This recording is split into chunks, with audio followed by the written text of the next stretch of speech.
hoje. Boa referência. Hoje vamos falar na influência que a diabetes terá na cirurgia vascular. Segunda-feira, Dr. Roncondo Albuquerque e também David Carvalho, endocrinologista. Muito obrigado, Ana, por estar aqui na Praça da Aldeia.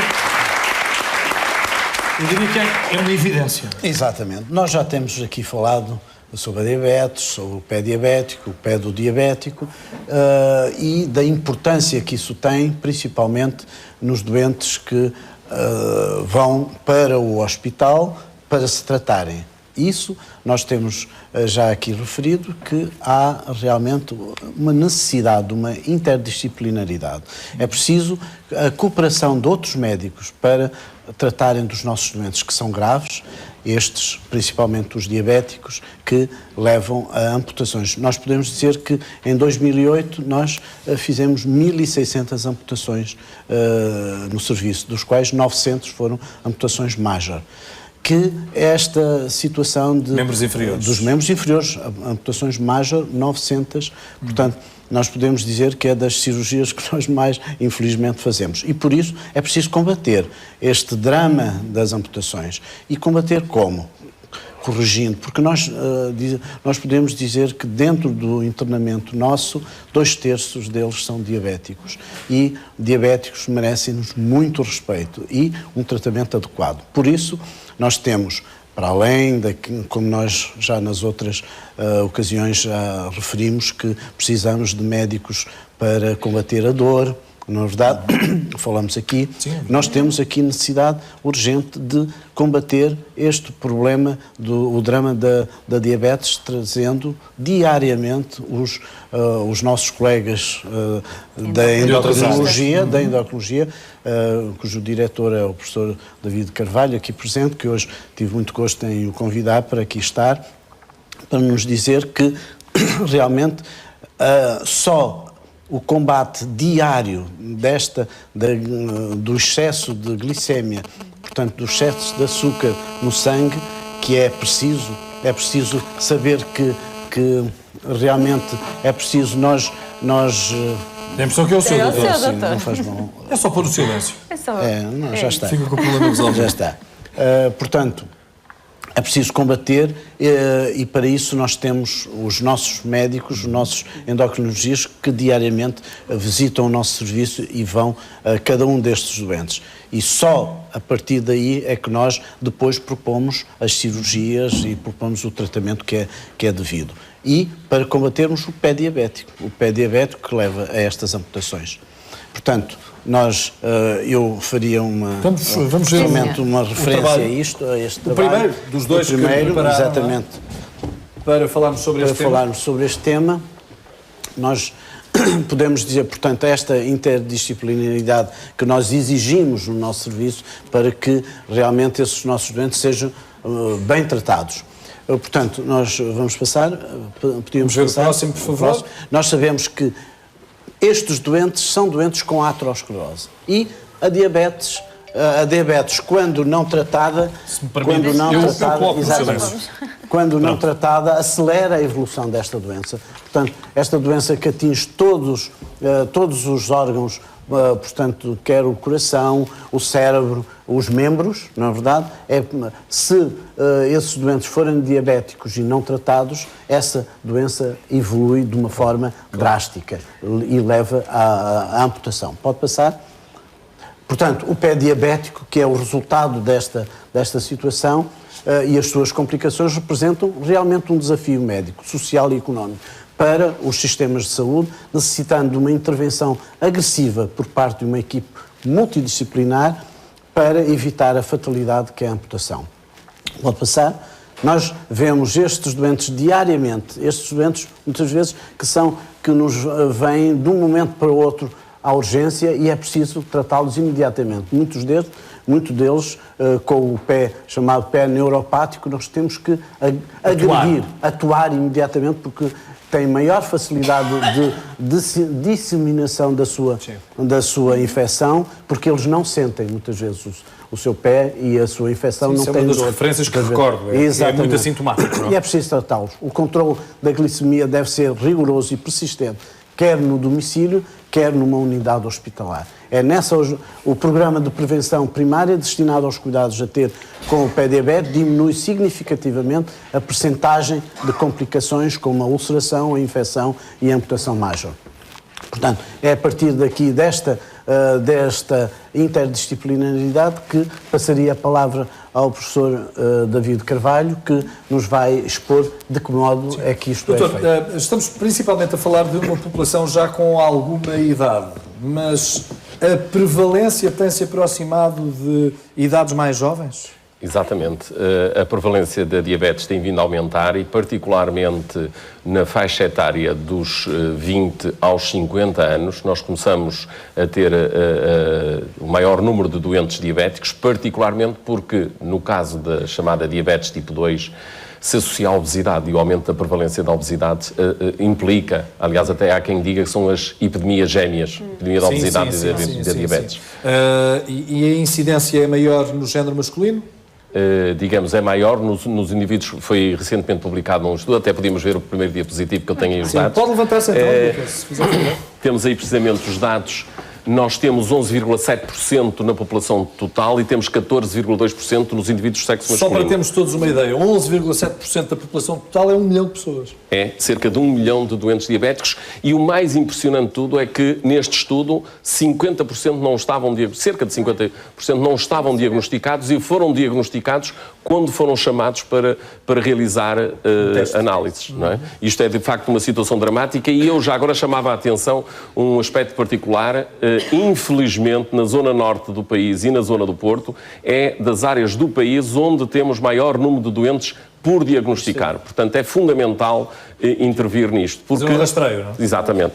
Muitas vezes os doentes, o próximo diapositivo, digamos, aquilo que nós admitimos, e este também já é uma noção mais ou menos conhecida, houve uma evolução nestes últimos anos, particularmente nos últimos 50 anos, digamos, do século XX para o século XXI, no fim do século XX para o princípio do século XXI, em que houve realmente uma modificação do estilo de vida. Nós passamos do tempo do Paleolítico, onde éramos basicamente recolhedores, coletores dos alimentos, não tínhamos frigorífico, não tínhamos produção industrial de alimentos e tínhamos uma grande atividade física. E hoje passamos o dia, basicamente, sentados com a comida ao lado. Muitas vezes comemos sem nos estarmos a perceber e isso, de facto, leva digamos, a este aumento instintivo.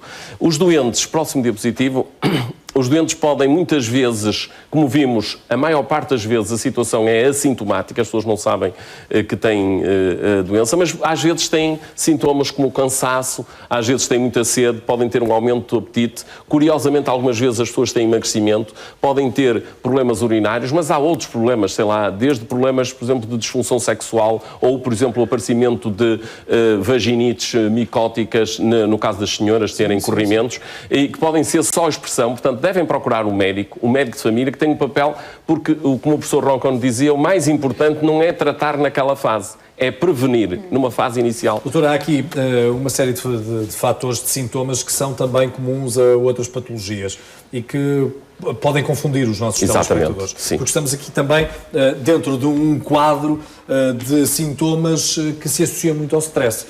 Cansaço fácil. Sede, porque estamos sempre parados no mesmo sítio e estamos normalmente debaixo de ar-condicionado, isso provoca-nos sede, o aumento do apetite porque está a decorrer, não é? Está ali à mão de semear. Talvez a grande diferença esteja nestes dois últimos. Não é? Exatamente, são sintomas, mas de qualquer maneira, em caso de dúvida, e particularmente um aspecto importante que eu gostava de realçar é assim, se alguém na família tiver história familiar de diabetes, devem, nessa altura, procurar o médico de família, com a análise simples, podem fazer o diagnóstico. Digamos, não há propriamente uma idade muito recomendada. Digamos, curiosamente, a taxa a maior percentagem de doentes por diagnosticar é precisamente naquela em que as pessoas associam muito à ideia. A partir dos 50 anos, eu tenho possibilidade de vir a ter diabetes. Cerca de 60% dos doentes não diagnosticados situam-se precisamente na faixa, ou melhor, entre os 20 e os 50 anos, situam-se 60% dos doentes não estão diagnosticados. Porque muitas vezes pensam, não, isso não é comigo, só depois de 50 é que eu vou ter. Claro. Devem mais cedo. Particularmente se tiverem história de família e se tiverem excesso de peso, se estiverem inativos, maior é o risco de poder isso acontecer. Neste caso concreto, a curiosidade não matou o gato, não é? Exatamente. Pelo contrário, pode digamos, prevalecer a nossa vida. como o professor Roncon dizia e muito bem, a diabetes nós podemos dizer que não é uma doença benigna. Eu gostaria só de lembrar que é a principal causa de cegueira em adultos, é a principal causa neste momento de insuficiência renal terminal. A maior parte dos doentes que vão para centros de diálise são diabéticos. Aumenta o risco de acidentes vasculares cerebrais e quase que duplica. A maioria destes doentes acabam por ter problemas cardiovasculares e a causa de morte é essa. E, como disse o professor Roncon muito bem, a principal causa da amputação. Portanto, infelizmente, é um drama. Aqui, eu já agora também uma nota positiva, não são tudo notas negativas, a região norte do país é das zonas onde temos menor taxa de amputações, apesar do drama que o professor Roncon vive comparativamente com outros centros. Isto resulta de que os nossos médicos de família estão a trabalhar bem, estão a tentar cuidar dos doentes, a rastrear relativamente precoce, porque comparativamente com a zona centro ou a zona sul, eles têm, digamos, maiores taxas de amputação. É preciso acreditar no médico de família, não é? Como é que o próximo... Vamos ver o próximo, por favor. Digamos, isto é assim um bocadinho complicado aparentemente, mas uma noção que é importante nós termos é que há 3 órgãos-chave no desencadeado da diabetes. Um é o pâncreas, porque é que é importante? Porque produz 2 hormonas importantes, uma delas é a insulina, a outra é o glucágono. O fígado, que também tem papel importante, e também o tecido muscular e o tecido adiposo. Em jejum, nós normalmente em jejum, portanto, temos os níveis de glicose relativamente baixa e então nessa altura há um aumento da produção do glucágono que vai aumentar a produção de glicose. Por isso é que a gente durante a noite está bem e não tem baixas de açúcar.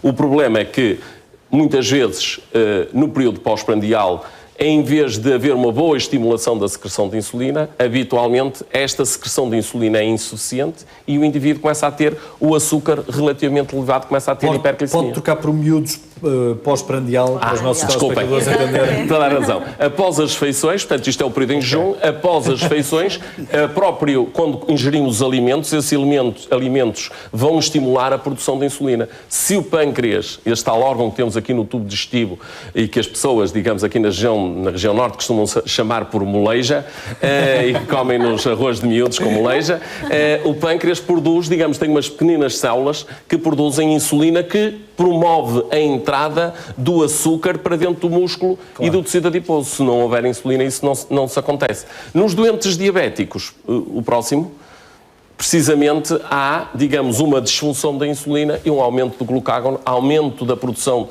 de glicose pelo fígado. Aquilo que era um efeito protetor durante a noite, nós conseguíamos ter sempre um aporte bom de glicose. O que acontece neste caso fica prejudicado. E isto promove, digamos, também a diminuição da captação da glicose por estes órgãos e por isso é que o açúcar fica alto. Fica excesso, e depois vai sair pela urina e levar ao aparecimento, nomeadamente, da quantidade aumentada de urina. Deixe-me só acrescentar que estamos a falar de diabetes tipo 2. 2, basicamente. Porque os doentes diabéticos tipo 1 são, digamos, não só em menor número e requerem desde o princípio, porque o pâncreas deixou de produzir insulina, requerem desde o princípio tratamento com insulina. Gostava só de frisar que, como vem aqui, no tratamento dos doentes diabéticos tipo 2, a dieta e o exercício são sempre presentes, têm que estar sempre presentes. Nós podemos ir por vários passos, começar por tomar um comprimido, começar por tomar 2 comprimidos, podemos chegar até mesmo nos diabetes tipo 2 a necessidade de fazer insulina e isso é, digamos, uma história natural, não é um drama ter que tomar insulina, nem é complicado. Mas é importante percebermos que ao longo de todo o tratamento as alterações do estilo de vida, e já agora gostava de aproveitar, para além da dieta e do exercício físico, que é fundamental, e no caso dos doentes diabéticos com problemas vasculares periféricos, o deixar de fumar é fundamental, portanto, é essencial. Já não é só um médico a dizer. Todos devem convencer, digamos, de que isso é de facto importante. O próximo. Este diapositivo é uma provocação. Portanto, isto é uma fotografia tirada no Congresso da Associação Americana de Diabetes. Ainda por cima. E em que, como se vê, digamos, os próprios médicos olham para o que eu digo e não olham para o que eu faço. Digamos, como veem aqui, havia escadas rolantes e escadas normais. E os médicos, mesmo para descer, descem pelas escadas. Quer dizer, não deve ser isto que devem fazer. Portanto, isto é só uma caricatura para chamar a atenção, digamos, de que de facto é importante. E o último diapositivo é um diapositivo também um bocadinho provocador, com algum viés resultante de eu ser de São Mamédio em Festa, onde temos uma associação com velhas tradições no voleibol, então trouxe aqui um campo de voleibol. E então tenho aqui representados os 6 jogadores, digamos, da equipa. O seu 6. Exatamente, 6 base. Então, é fundamental pensar e que dá uma ideia de que o tratamento da diabetes é simultaneamente um jogo e um trabalho de equipa. É um jogo porque nós temos que jogar com os diversos jogadores que têm papéis importantes e são importantes. Na defesa, temos que defender com a alimentação, com o exercício e com a autovigilância. Depois, a educação permite-nos distribuir e ver o que é que nós podemos fazer. De acordo com os resultados da autovigilância, podemos modificar a terapêutica, quer que seja insulina, quer sejam eventualmente os antidiabetes orais. Temos que jogar com todos estes jogadores. Por outro lado, isto também traduz os diversos profissionais que são essenciais para tratar a diabetes. Portanto, os nutricionistas e dietistas para a alimentação, os profissionais da atividade física que nos podem auxiliar, e gostava só de dizer, por exemplo, em certos países, como por exemplo na Finlândia e na Suécia, ao lado do centro de saúde existe um ginásio. Em Portugal, as câmaras municipais têm dado uma excelente ajuda na promoção dentro do programa Meixas, na atividade física. E depois, nós temos também outros profissionais, portanto, quer os médicos de família, quer os endocrinologistas nesta terapêutica, e mesmo dentro dos médicos nós temos diversos cirurgiões, porque como vimos, diversos especialistas. Os oftalmologistas para tratar, digamos, e os doentes devem ser rastreados para a oftalmopatia. Os doentes devem ser avaliados por um nefrologista quando entram na parte, digamos, da insuficiência renal, e obviamente que os cirurgiões vasculares são essenciais, digamos, não só na avaliação destes doentes, eventualmente nesta fase em que nós não conseguimos controlar os doentes, podem ter que intervir, infelizmente, digamos, levando à amputação, que é realmente uma fase final muito dramática. Nas piores das intervenções. Pode sentar-se. Nós temos aqui alguns telespectadores. Mas claro que não é e só a alguns amputação. Nós, felizmente, a amputação é o muito último... mais. Sim. Nós temos, Esse é o hoje em último dia, recurso, não é? Hoje em dia, muitos tratamentos e que a nível vascular tradicional, convencional e também de angioplastia e colocações de stent que levam a evitar um grande número de amputações. O número de amputações era muito maior antes do que é agora. Mas, apesar disso, continua a ser... Os números continuam a ser bastante assustadores. Muitas vezes devido ao próprio doente que não segue as nossas recomendações. A terapêutica, não é? Podemos perguntar aqui ao professor David Carvalho quantos são os doentes que nos obedecem e quantos são os que não obedecem. Não é verdade? É realmente a adesão ao tratamento, quer dizer, depois os tratamentos também são complexos, não é? E todos nós temos dificuldade, muitas vezes é mais uma coisa que se acrescenta e particularmente muitas vezes nas fases onde se devia ser mais agressivo no tratamento, a própria vida estressada que nós temos, o estar a correr, esquece de tomar os medicamentos, não faz o exercício, não faz a dieta, é de facto fundamental obter, e nisso a educação é muito importante, porque dá a entender, porque no caso da diabetes, o doente é um dos principais motores do seu tratamento.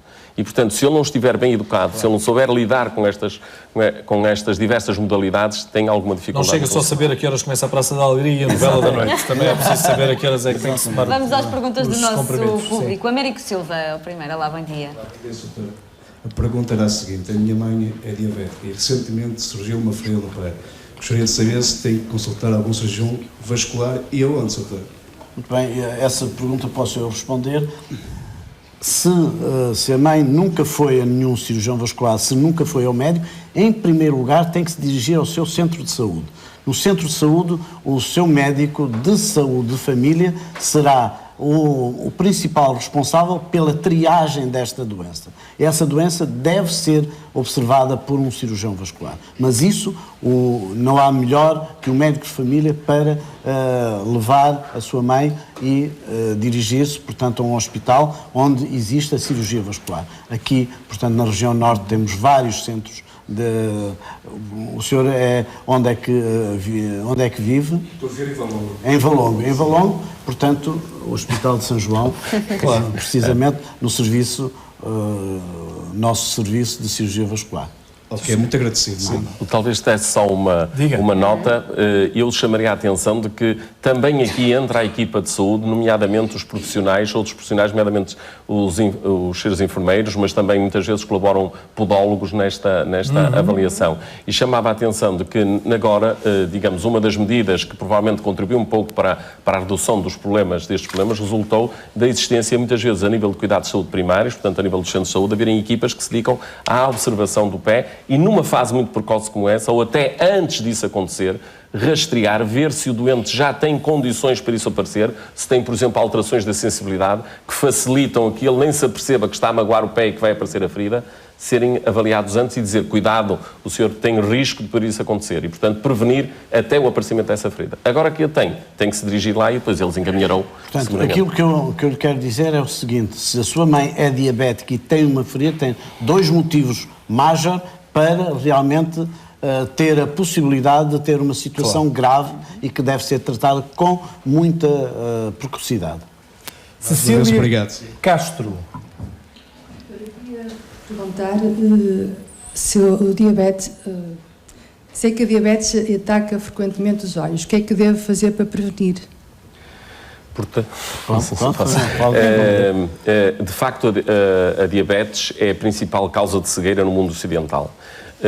As medidas gerais serão, em primeiro lugar, procurar ter o melhor controle possível e desde muito cedo da sua diabetes. O segundo é ser vigiada periodicamente por oftalmologista. Portanto, a recomendação em geral é, nos doentes diabéticos tipo 2, desde o início devem ser observados logo que possível, e existem campanhas inclusive de rastreio, devem ser observados mal se faz o diagnóstico. Porquê? Porque muitas vezes nós, como disse ali, 50% destes doentes não sabem que são diabéticos. Portanto, podem já ser diabéticos há 1, 2, 3, 4, 5 anos, quando se faz o diagnóstico. Portanto, desde o início devem ser avaliados pelo oftalmologista. Os diabéticos tipo 1, só depois de 5 anos de evolução.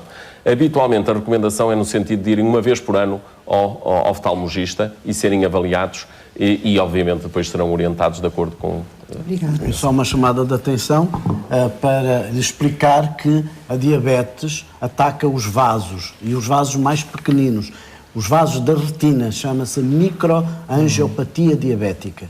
Isso tem que ser preventivamente tratado e observado por um oftalmologista há vários métodos de tratamento e de prevenção. Portanto, tínhamos mais uma pergunta, mas vou pedir paciência ao João, porque já estamos com o nosso tempo ultrapassado. Meus caros, muito obrigado pela vossa presença. Julgo que esclarecemos